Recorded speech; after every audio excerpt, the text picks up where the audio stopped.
Este es un espacio donde las reglas no existen. Esto es de Pinta con Pulso Universitario. Hola a todos, bienvenidos y bienvenidas a un nuevo episodio de Pinta con Pulso Universitario. Yo soy Marlene González y el día de hoy me encuentro con Jesús González, estudiante del TEC de Monterrey. Un gusto. De arquitectura. A la arquitectura. Y Jairo Nieves, de estudiante de la UAC. Un gusto, muchas gracias por la invitación.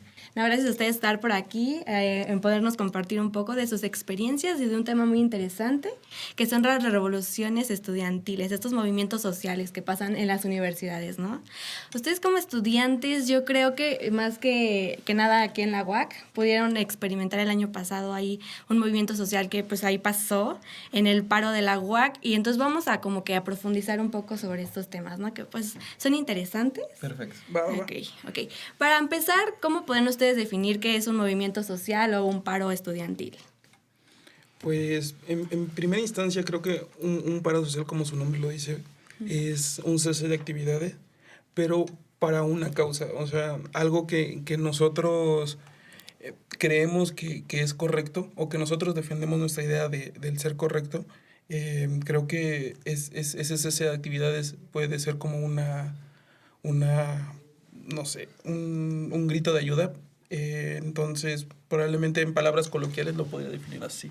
No sé, Jairo. A ver, ¿tú qué opinas? Muy bien, bueno, primero hablar acerca de los movimientos sociales. Dentro de estos movimientos sociales existe una rama que son los movimientos sociales estudiantiles, que es el que vivimos justamente, ya tiene un poquito más de un año en la Universidad Autónoma de Querétaro, y yo identifico algunas características de este movimiento social. Bueno, primero, como ya lo comentó mi compañero, es una organización social que tiene una característica que yo identifico cierta heterogeneidad. ¿A qué me refiero con esto? Que las personas que conforman parte de este movimiento social son muy diferentes, son muy diversas y no tienen una composición ideológica como en otros movimientos, no sé, por ejemplo, los movimientos políticos, que no los quiero diferenciar tanto, pero los movimientos políticos tienen un objetivo que es, como su nombre lo dice, político, y es la captura del poder.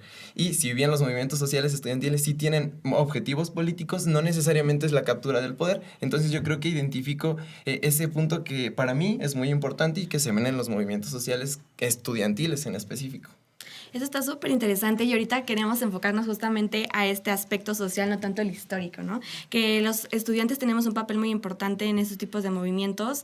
Hay estudiantes que se mantienen como al margen, ¿no? Que dicen, no, a mí me da miedo pues alzar la voz, a mí me da miedo participar, yo no quiero ser parte de esto. Entonces, ¿ustedes cómo consideran que es ese papel de los estudiantes? ¿Qué tan importante es en poder como involucrarse en estas problemáticas, ya sea como el de la UAC, ¿no? Que vimos que pues ahí estaba al lado de las feministas que estaban pues ahí reclamando sus derechos, en que las realmente se sintieran en un lugar seguro dentro de una universidad, ¿no? Entonces, ¿ustedes qué opinan? ¿Cuál es ese papel de los estudiantes y ustedes como estudiantes? Muy bien. Aquí creo que me gustaría primero hablar acerca de 3 movimientos importantes. El ambientalista, en específico el ambientalista antinuclear, el movimiento por la paz e incluso algunos movimientos feministas que mencionas. Okay. Algunos autores identifican que estos movimientos en realidad surgen desde los espacios estudiantiles, y es por eso que yo creo que hay un papel muy importante en el activismo y en estas aulas a la hora de generar movimientos sociales estudiantiles. En primera, pues es importante traer a colación que la capacidad que genera algunas aulas es un aparato crítico que te permite a veces poder justo hacer este análisis de la sociedad y identificar cuáles son estas contradicciones en las que se requiere la participación social estudiantil. Y esto es importante porque nos da la capacidad de inquietar masas, nos da la capacidad de revolver conciencias y de convidarles a tomar acción. Entonces, para mí, creo que eso es un punto fundamental en el activismo y en el papel que tienen las universidades y en específico los movimientos estudiantiles. Entonces, como ya nada más resumiendo un poco, creo que es importante buscar la manera de cómo detonar el descontento social y cómo identificar estas contradicciones y provocar y entusiasmar y motivar la movilización de otros sectores que puedan aunarse a estas mismas causas, como ya lo mencioné al principio, donde inicialmente son movimientos estudiantiles, pero se desencadenan en movimientos obreros, en movimientos agraristas, que luego dan resultado a movimientos como el ambientalista, que sigue muy vivo, el movimiento como la paz, que sigue muy vivo, y por supuesto los movimientos feministas. Ok, súper interesante. A ver, ¿tú qué opinas de esto, Jesús? Algo bastante interesante es lo que dice Jairo, es cuál es el punto clave, qué es lo que nos une. Nosotros como estudiantes tenemos una voz muy fuerte, entonces aquí aplica mucho el enemigo de mi enemigo es mi amigo. Sí. Entonces, ¿cuál es el punto que nosotros buscamos? Si nosotros nos unimos para un fin en común, como dice Jairo completamente, creo que podemos coincidir incluso con otros movimientos, con otros sectores, que poco a poco van como acrecentando o se va haciendo más grande pues, la lucha, ¿no? Entonces, ¿qué es lo que en realidad nosotros podemos hacer? Creo que a veces el no solamente buscar como el descontento, bueno, ese es mi punto de vista, no solamente el descontento, sino algo por lo que luchar. O sea, no es tanto decir, no me gusta esto al 100%, sino es como de, ok, probablemente ese es el problema, pero si me enfoco en el problema, va a seguir dándole visibilidad a ese problema. Entonces, mejor me enfoco en cómo resolverlo para, pues, eso, o sea, para enfocarnos en propuestas, en cosas por las cuales luchar y no tanto para seguir como dándole importancia a un problema como tan grande que si bien nos está afectando de una u otra manera, que no quiero decir que lo vamos a hacer menos ni mucho menos, a lo que voy es, si ya tienes el problema, ¿para qué seguirlo sacando? O sea, creo que a veces, pues enfocarnos mejor en las soluciones da cabida a que otras personas también que probablemente no están, pues, digamos que dentro de nuestras como fuerzas, si lo queremos llamar así, se vayan como juntando, ¿no? Porque probablemente el hecho de hablar, por ejemplo, de feminismo sigue siendo un tabú, desgraciadamente. Sí. Dices, ok, probablemente tengo un sector que no está de acuerdo, entre comillas, con este movimiento, pero si me enfoco más en, ok, voy a enfocarme en proteger a las mujeres, sin decir, vamos a ser feministas y todo eso. Entonces creo que ese como método de decir, buscar más la solución, da cabida a que se vayan haciendo todavía más grandes nosotros como, si lo quieres ver hasta cierto punto, como revolucionarios. Entonces creo que va muy de la mano. En torno un poco a lo que mencionas en específico de centrarnos en la solución, ¿no? Por un lado, coincido en una parte contigo sobre no caer en el victimismo y no pensarnos como nada más estar viendo el problema y no buscar unas formas de respuesta al mismo. Sin embargo, creo que en México y en general en la sociedad 100%. tenemos un problema que a veces no se visibiliza. Y aquí quisiera, con mucho respeto, nombrar la tragedia de hace unos días, bueno, de ayer, donde nos enteramos que el magistrado lamentablemente sufre lo que en México se sufre bastante, la transfobia. Y es algo que yo reflexionaba porque hace poco el INE sacó una convocatoria donde explicaba cómo iba a dar un punto a la hora de buscar personas para que trabajaran en el INE y formaran parte de la comunidad. Entonces, aquí yo es donde no coincido en el punto sobre... Pareciera que a veces ignorar estas problemáticas para centrarnos en las soluciones es la solución cuando en realidad no, porque estas problemáticas ya están muy ignoradas. Hay problemáticas que generalmente están marginadas y que no se ven y no son visibilizadas y lo que no se nombra no existe. Entonces yo creo que para empezar a resolver, si bien sí hay que centrarnos en la solución, pero una solución misma ya es nombrarlo, aquello, la transfobia, la homofobia, etcétera, ¿no? Y eso es como un punto que nada más quería mencionar de tu última participación. De ahí en fuera coincido totalmente. Respecto a la pregunta en torno a la iconoclasia en los movimientos sociales, pues bueno, es complejo, ¿no? Porque nos vamos a convertir en el meme de, aquí están dos hombres que vinieron a hablar sobre feminismo. Sí son. Entonces, obviamente con mucho respeto, ¿no? En cualquier movimiento social es importante como analizar desde qué perspectiva se genera y no quisiera como centrarme en el feminista en específico.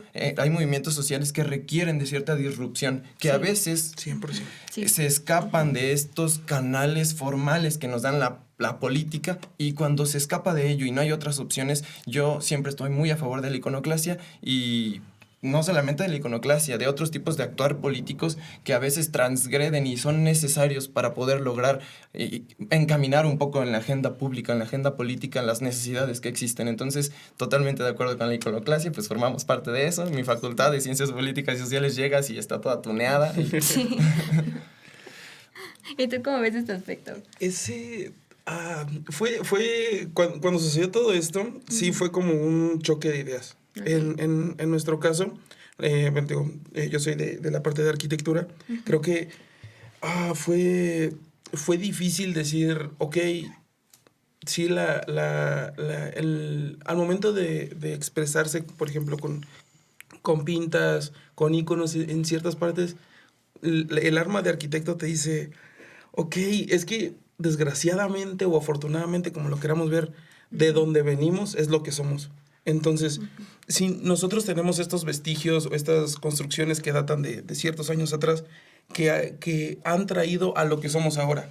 Y pues, bueno, personalmente también pues, formo parte de ¿cómo se llama? De un grupo de folclore. Nuestro profesor nos contaba, o sea, esas acciones que han ocurrido antes nos han traído o nos han transformado a lo que somos ahora. Entonces dices, probablemente está mal, probablemente está bien. No quiero ahora sí que ponerme en un punto como, digamos, de un extremo.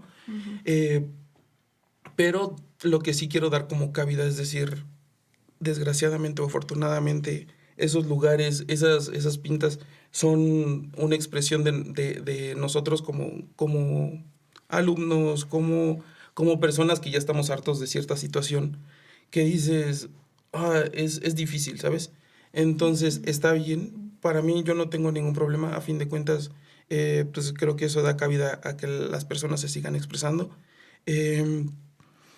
Y pues eso, o sea, creo que el hecho de decir estoy a favor o en contra da cabida a que se siga haciendo como un debate, como a veces incluso hasta fuerte. Y digo, creo que cada persona, cada movimiento, como bien dice Jairo, da cabida a que se exprese de cierta manera. Y si es necesario eso, pues créeme, no tengo ningún problema. Lo apoyo, no lo apoyo. Mi parte como persona dice que sí, mi parte como profesión le cuesta un poquito, pero pues es eso, o sea, creo que el hecho de seguir diciendo sí o no da cabida a que siga habiendo discusiones, ¿no? Entonces, sí está un poquito como difícil la pregunta a veces. Estás como en un dilema, ¿no? Sí. Como yo mencionaba al principio, estos movimientos son heterogéneos y a veces no son una composición ideológica muy cercana, incluso a veces tienen choques, ¿no? Okay. Entonces, al ser esta composición heterogénea, pueden tender a radicalizarse, a ser explosivos en sus acciones o a incluso dividirse en sectorismos.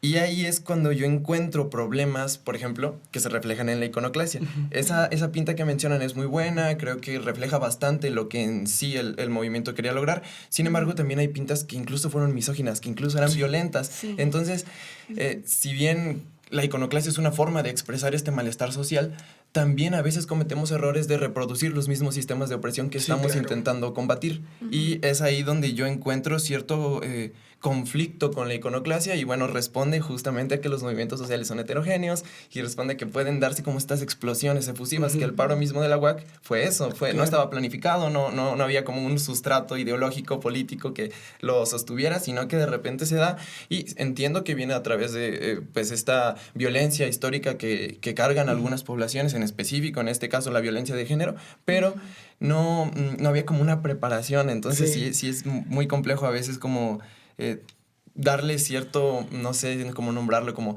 respeto a ciertos espacios, pero sí quiero mencionar que se nota bastante un poco la manera en qué iconoclasia se pintaban, en qué lugares y qué lugares se respetaban. Por ejemplo, la Facultad de Derecho. La Facultad de Derecho fue pintada antes de regresar a clases, pero era la facultad más rayoneada de todos los espacios. De cierta manera, esto implicaba que había un mayor nivel de violencia, porque estaba muy rayada con ciertas cosas específicas, que eran denuncias de ciertos docentes, etcétera, de ciertos alumnos.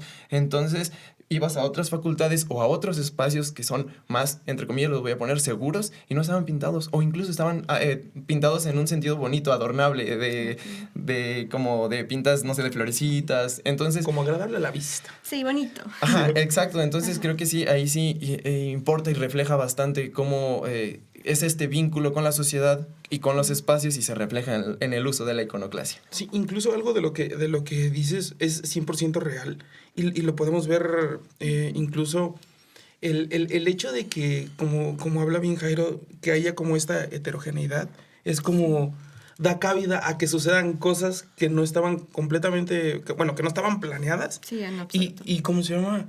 Y puedan como tener como aún más impacto. O quiero entender un poquito como de lo que dices, porque probablemente, no sé, igual como dice Jairo, no sé como todo el contexto, no me voy a poder como a discutir en eso, pero igual de lo que nos platica, probablemente se ve esa heterogeneidad, por ejemplo, como nos comentas en las diferentes facultades, y dices, ok, o sea, las personas como más afectadas probablemente son las de derecho, en lo que nos comentas, entonces se ve que hay como más efusividad por las personas para demostrar como ese inconformismo, ¿no? Entonces, eso cada vez es, pues, como más evidente y dices, no manches, es muy, muy interesante hasta cierto punto el cómo nosotros como personas formamos parte de un contexto, ¿no? Entonces, sí está súper interesante. No me sabía todo eso. Gracias. Sí, yo también neta. me supo abrir la mente porque Sí. la verdad es que yo también desconocía eso. Muy, muy interesante. Gracias. Ahora les tengo otra pregunta. ¿Ustedes han participado en algún paro o movimiento social? Sí. Yo hasta ahorita nada más en preparatoria, pero ya ahorita como cercano, ¿no? ¿Y de qué Pero- era ese paro? Igual nosotros, cada año en la prepa que yo estaba, hacíamos como igual concursos de altares en esta época de Día de Muertos y todo ese show. Entonces, como no se le había dado importancia a lo del 2 de octubre Ah, ok. para eso, y estaba como muy, estoy hablando de que se fue de como unos 4 o 5, como 6 años más o menos. Estaba muy fuerte lo de Ayotzinapa.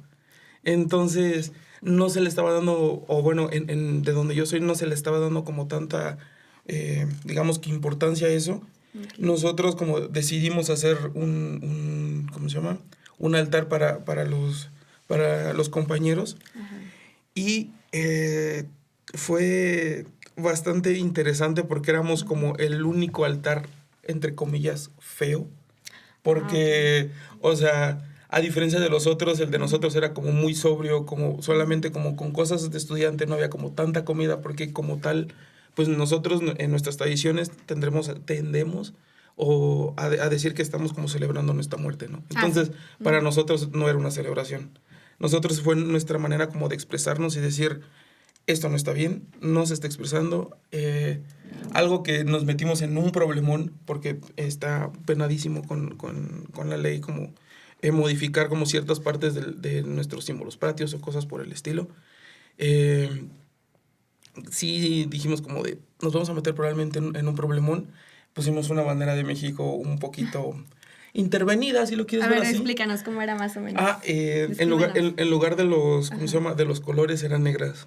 Modificaron negra. la bandera. Sí, entonces era un problemón, o sea, fue como nuestra manera de decir, estamos inconformes con esto.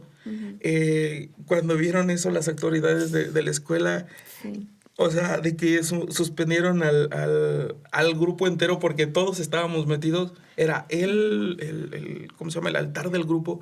Que dijeron, no van a venir una semana, no pueden estar haciendo eso, se pueden meter en un problemón por intervenir la bandera, pueden incluso meter en un problemón al plantel. A la escuela, claro. Entonces, queremos que lo quiten, eso, o sea, a raíz de eso, o sea, se subieron fotos a redes sociales que en tal lado se está haciendo tal cosa. Dijeron, no manches, o sea, hubo un boom enorme en ese aspecto que se hizo tan grande que sí tuvimos que quitarlo, desgraciadamente, porque era como, pues en tal lado están haciendo esto y esto y esto y esto. O sea, ya habían corrido la voz, ¿no? Vamos a ver el altar. Te estoy hablando de que yo vengo de un pueblito, no voy a decir nombres porque... Sí, mejor ¿Qué tal? Que ahí nos buscan, ¿verdad? No, mejor sin mencionar nombres. Sin mencionar nombres. Entonces dijimos... No pensamos que como esas como pequeñas acciones, si lo quieres ver así, se hicieran como tan grandes, dieran cabida a... Entonces, luego más de nuestros compañeros de la misma escuela, no, es que tal grupo hizo esto y nosotros... O sea, sí fuimos. ¿Y está bien o no? Pues no lo digas. Sí, pero no lo digas fuerte. Entonces, sí fue, muchos de los compañeros empezaron a llevar cosas, empezaron a nutrir como más este altar, a tal grado que fue como el más grande del plantel y fue como de, nosotros no queríamos eso.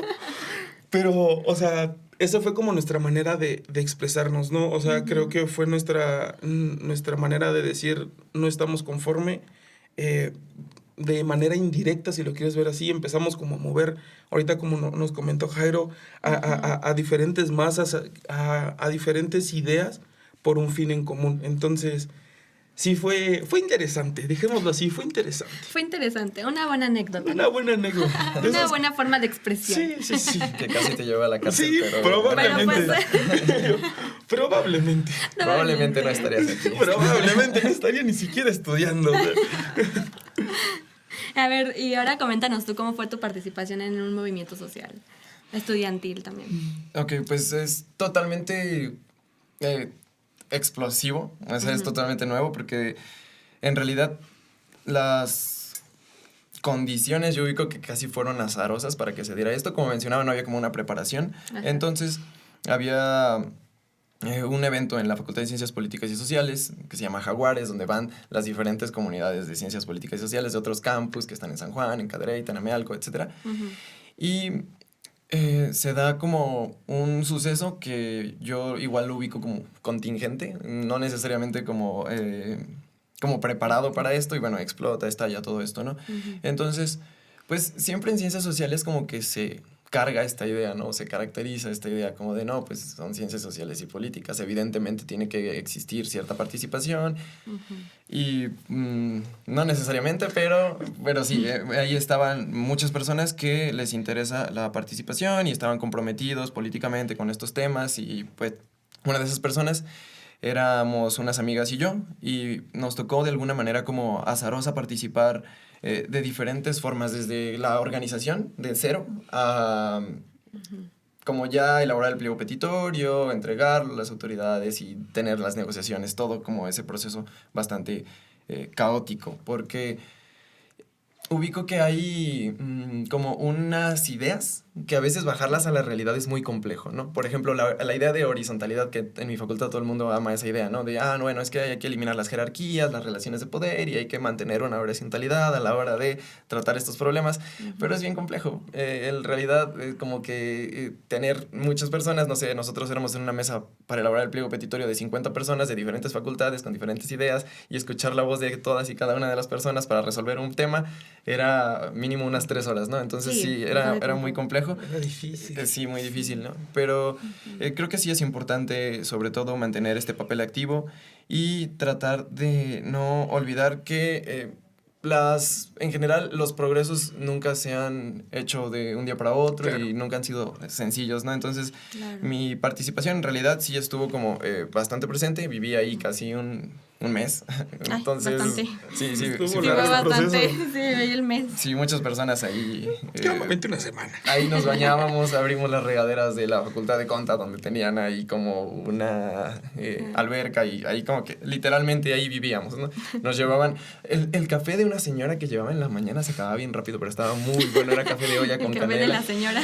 Sí, no me acuerdo cómo se llamaba, creo que se llamaba Carmelita, era riquísimo ese café. Saludos, Carmelita.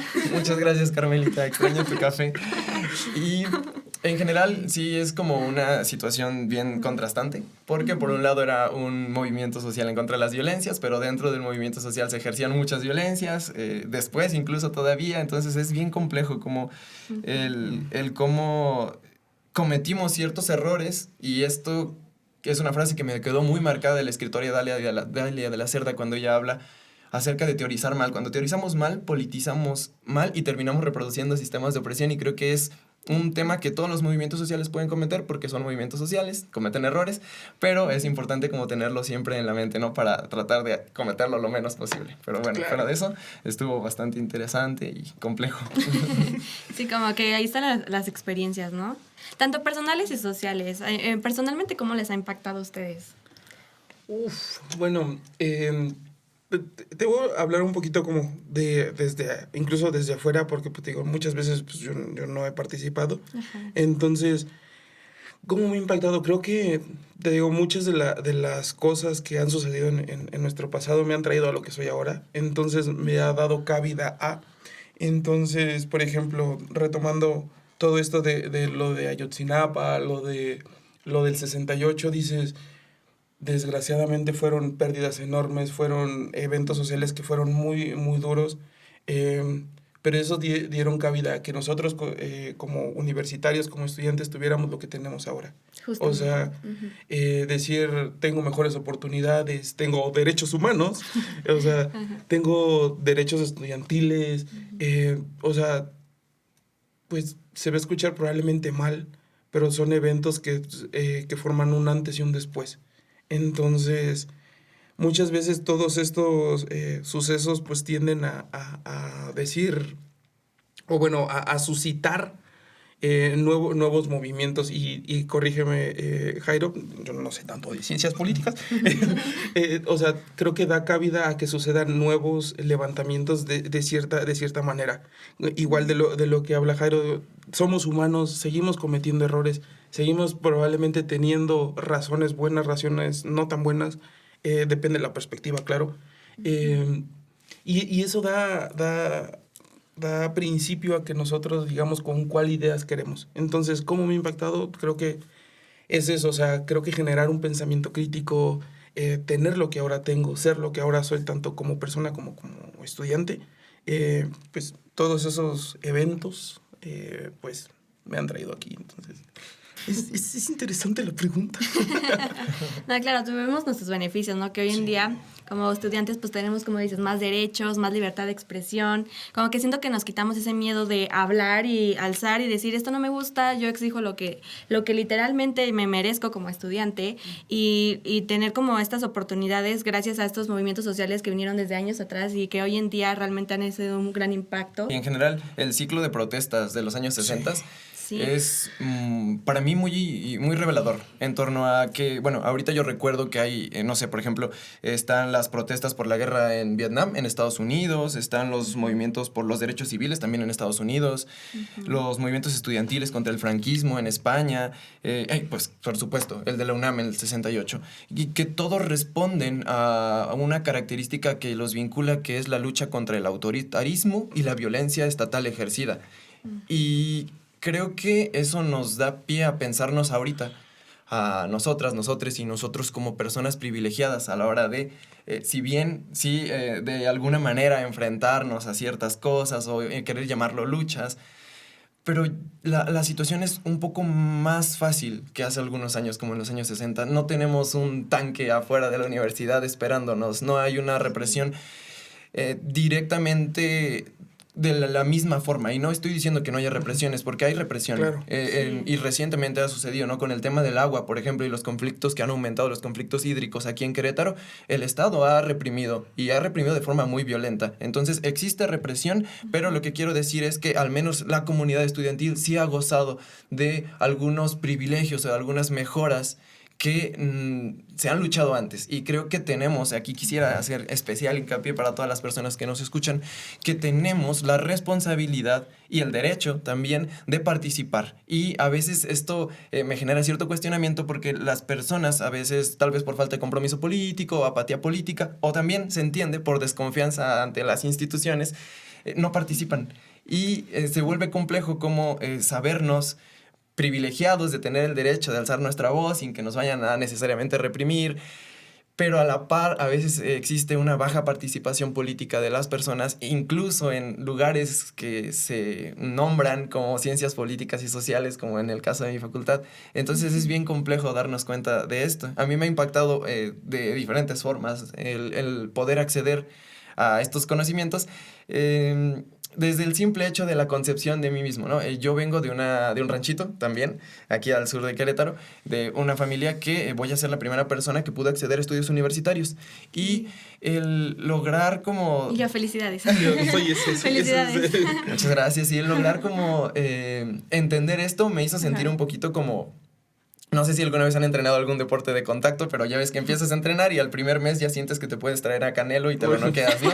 Sí, bueno, así, pero cuando tú entras a la Facultad de Ciencias Políticas y Sociales te dotan de ciertas herramientas, de cierto colorario, de de herramientas teóricas, analíticas, y que te sientes tú ya el más crítico social y así. El que va a cambiar el país. Exactamente, y entonces después te topas con la realidad y te dices, oh, sorpresa, esto es mucho más complejo de lo que yo pensaba y las soluciones son mucho más complejas, ¿no? Pero creo que sí existe esta responsabilidad de participar y me ha impactado bastante en la manera en cómo percibo el mundo y cómo me percibo en él. Y creo que espero que muchas de las personas les interesen estos temas, porque lo personal es político, y esto ya no lo menciono yo, lo han mencionado muchos movimientos, en específico los movimientos sociales feministas, y es muy importante traerlo a colación, sobre todo cuando hablamos de la violencia, ¿no? Hay una amiga que la voy a citar, porque ella me dijo, justo ayer en una llamada, me dijo que toda violencia es política, pero no toda política es violenta, explicando que la violencia siempre es política porque nunca se da entre pares. Generalmente siempre se da con una desigualdad de poder per se,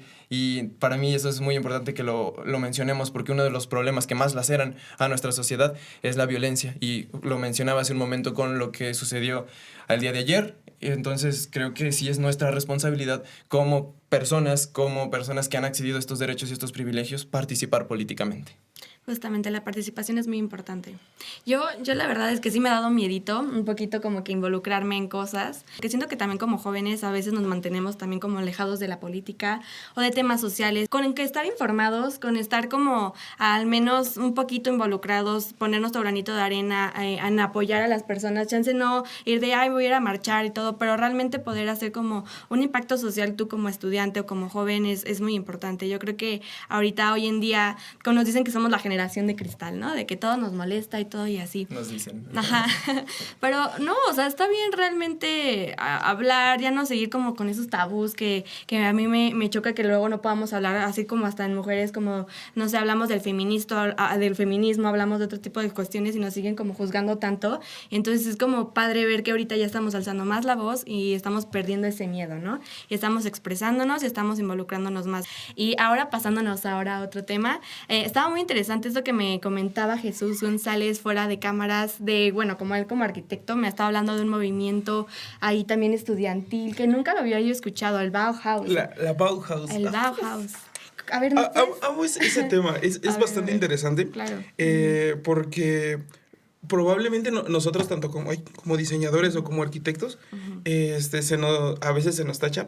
O sea, los hay. No te voy a decir que no, los hay. De que, no es que son muy elitistas, son muy creídos, son muy solamente ellos creen que las pueden. No. Los hay. No te voy a decir que no, pero los hay. Pero algo bastante interesante fue la creación de la Bauhaus, que fue una escuela en Alemania, en la época de la primera guerra, si mal no recuerdo. Más bien de la post-primera guerra. Por ahí por el siglo XX, ¿no? Sí, entonces fue como revolucionario porque era la primera, digamos que escuela de diseño que empezaba, digamos que a dar estudios universitarios a mujeres. Entonces era, o sea, en ese tiempo, pues todavía, vamos a poner, el contexto histórico sigue siendo eso, o sea, todavía estaba algo medio satanizado, si lo quieres ver hasta cierto punto. Pero ya empezaba la mujer a tener como mayores como incidencias en toda esta corriente de diseño. Uh-huh. Entonces, básicamente lo que querían era tanto seguir enseñando la producción en masa, seguir pues poniendo como estas como ideas nuevas de pues, tanto de personas, bueno, tanto de hombres como de mujeres. Uh-huh. Pero algo bastante interesante que se me hizo eso era que se le estaba dando como también cabida a que los artesanos uh-huh. fungieran también como maestros y como alumnos. O sea, a veces creemos que nada más hay como problemas, digamos que los que estudian con los que no estudian, los hombres contra las mujeres, los buenos contra los malos. O sea, no. A veces es una desigualdad, y ya nos comentaba Jairo, uh-huh. que es en estas oportunidades que no todos pueden acceder. Entonces acá ya se estaba abriendo para que las personas que no tenían como, digamos que un estudio como tan grande, uh-huh. pudieran como fungir como artistas. Entonces se les daba las bases, se les daba como pues enseñanza con otras personas con otros puntos de vista para crear nuevas cosas. Entonces fue bastante interesante. Hay una película 10 de 10 que se las recomiendo, que se llama Lottie en Bauhaus. Ok, para que la vean. Para que la vean. Es de una diseñadora que primero pues no la quieren dejar entrar porque pues digamos que, pues, les digo, todavía eran principios de post Primera Guerra Mundial, pues entonces a las mujeres se les daban como talleres de tejido y todo eso, y ella, no, yo no quiero eso, yo quiero carpintería. Entonces era como, no, ¿cómo que carpintería? Eso es para hombres, ¿no? Eso es para hombres. Entonces, por X o Y razón, logra entrar esta chica y empieza a, ¿cómo se llama? A crear como muchas cosas en cuanto a diseño industrial, juguetes, sillas, lámparas, etcétera. O sea, esa mujer representó un antes y un después en el diseño, tanto industrial como arquitectónico. Wow. Hay mucha infografía, información que dice que incluso muchos de los, digamos que grandes proyectos arquitectónicos no eran de los arquitectos, sino eran de esta persona que, ¿cómo se llama? Que dio las ideas, que trabajó a su lado, pero por el hecho de ser mujer, como que pues, no le daban la proyección que debería. Entonces, está bastante buena. Después, por lo mismo de todo lo que estaba sucediendo en Alemania en ese tiempo, llegan a donde está instalada la universidad, la tienen que quitar. La mandan a ¿cómo se llama? A Dresau, si mal no recuerdo. No, me voy a poner a discutir sobre cómo debo pronunciar eso. La mandan a Dresau. Llegan acá los seguidores del pequeño personaje con el bigotito gracioso.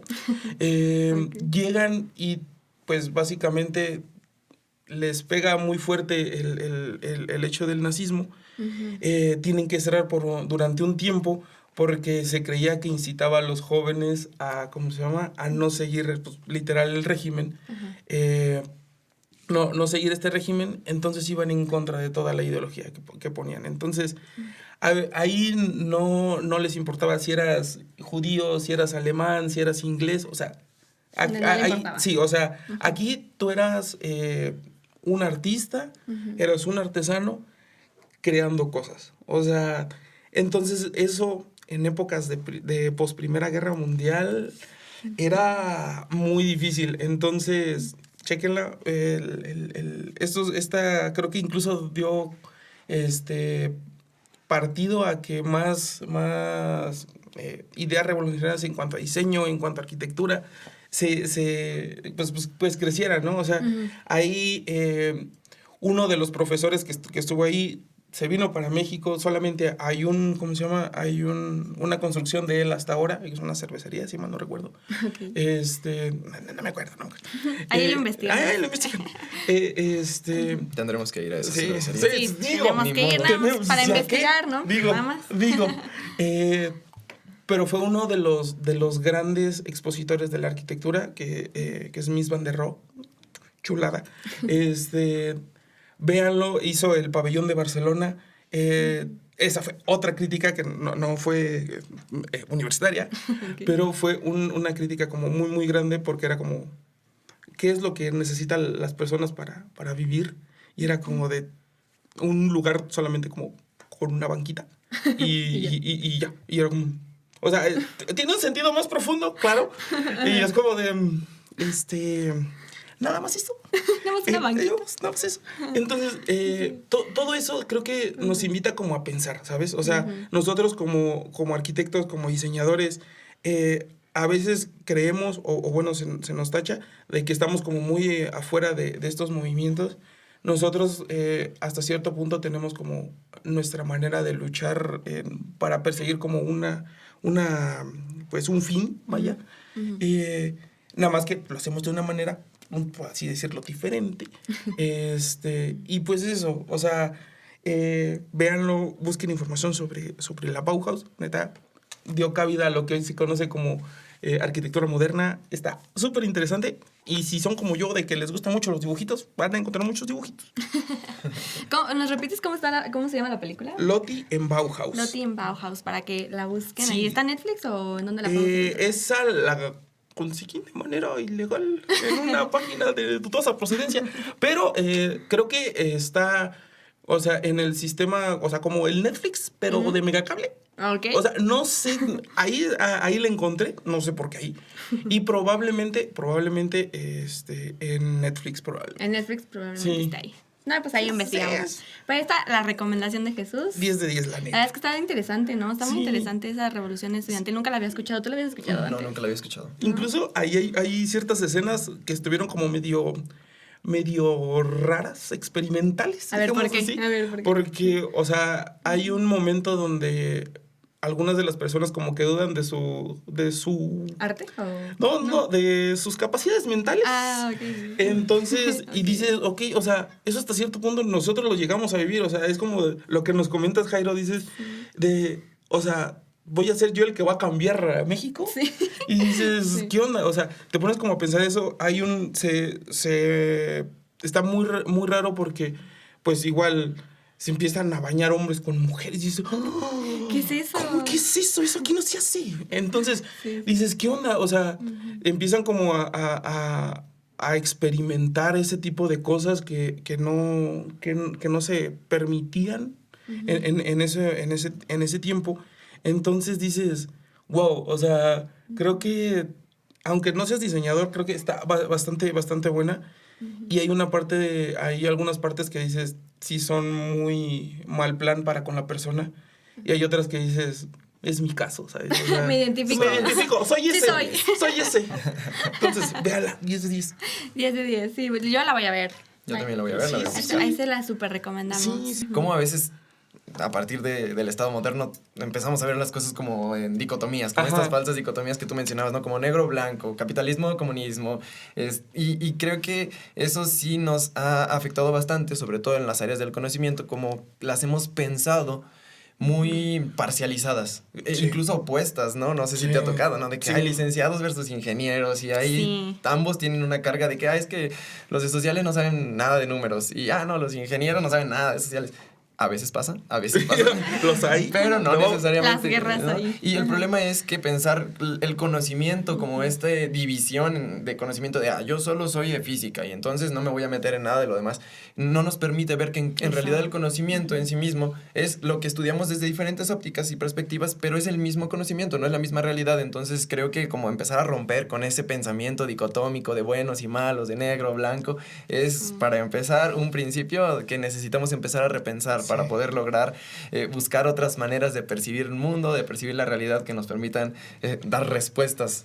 Incluso te hace ver como nuevos puntos de vista que como tú estabas tan casado con una idea. Si te cierras en eso y ya no abres la dices, mente, claro. Eso, y ya cuando ves, o sea, si lo ponemos otra vez como dices, como en estas dos grandes ideologías de uno contra otro, si ves los puntos de vista que tiene el contrario, entre comillas, dices, hay alguna que otra cosa que coincido. O sea, independientemente de lo que yo sigo, me agrada cómo piensa en esta parte en específico. No estoy diciendo, pues allá te pones a poner, pero dices, o sea, hay ciertas partes que yo estoy de acuerdo. Entonces, y eso da cabida a que tú como pensador crítico digas, ¿en serio lo estoy haciendo bien o lo estoy haciendo mal? Digo, depende cómo lo veas. Pero sí te invita mucho a pensar. O sea, no hay buenos y malos, o sea, hay personas haciendo cosas. Yo siempre he creído eso, o sea, hay personas haciendo cosas, buscando probablemente sus propios intereses, eso sí, pero no hay acciones buenas y no hay acciones malas, hay acciones, hay repercusiones, consecuencias. Entonces, y ya esas las podemos nosotros, cada quien, acorde a lo que piense, catalogar como buenas y malas. Pero de eso que mencionas de que de repente tienes como una idea o un pensamiento donde tú ya estás como 100% decidido por ese, ¿no? Y llega otra persona y te hace como cuestionarte cuál ha sido como ese aspecto en tu vida cuando dices, yo veía esta cosa o este aspecto de esta manera y llegó otra persona y me hizo modificar ese pensamiento o esa perspectiva que yo tenía. Pues a mí personalmente, por ejemplo, ahorita, así, un ejemplo rapidísimo, lo que estamos viviendo ahorita.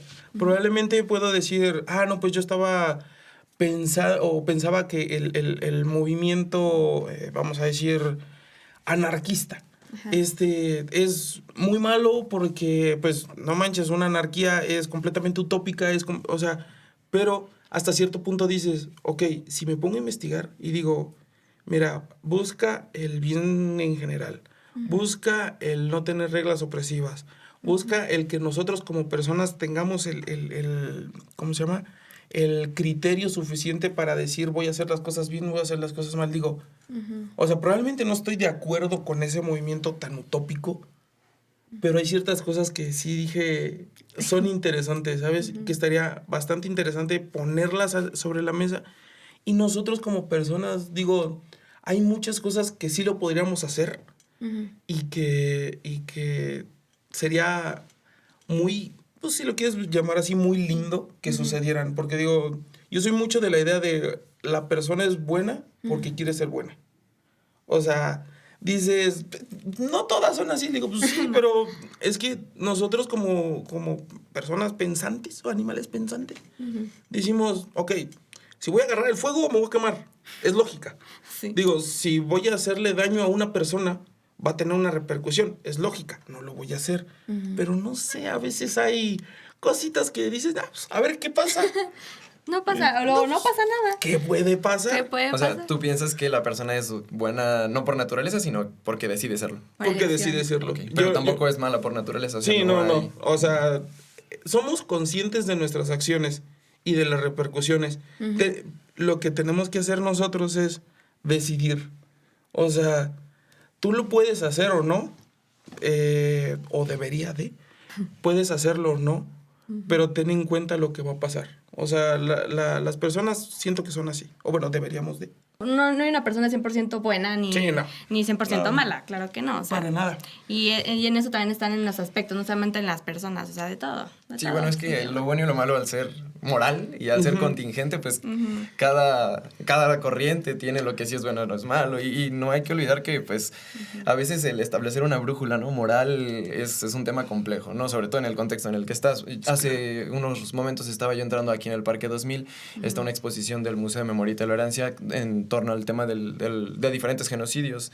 Y la primera parte que ves es cómo el genocidio era legal en esos diferentes procesos. Entonces, se supone que un aparato sin que se encarga de estudiar la moralidad ha sido la filosofía. Y varios filósofos estuvieron participando en la legalidad de ese genocidio. Entonces, ahí es cuando te preguntas que incluso a las personas que les ha dotado de este capital social, que son las personas que estudian leyes, que estudian derecho, que estudian filosofía, también cometemos errores, que la ciencia no es neutral. La ciencia no es neutral, puede ser instrumentalizada y puede ser utilizada para lo que hoy ya sabemos que es totalmente malo, pero que incluso la moral pues es contingente, ¿no? Y a veces es complejo como que encontrar esta brújula y pues nos toca a nosotros la responsabilidad de establecerla. Sí, de decidir, de decir, lo voy a hacer o no lo voy a hacer, pero ¿qué me conlleva?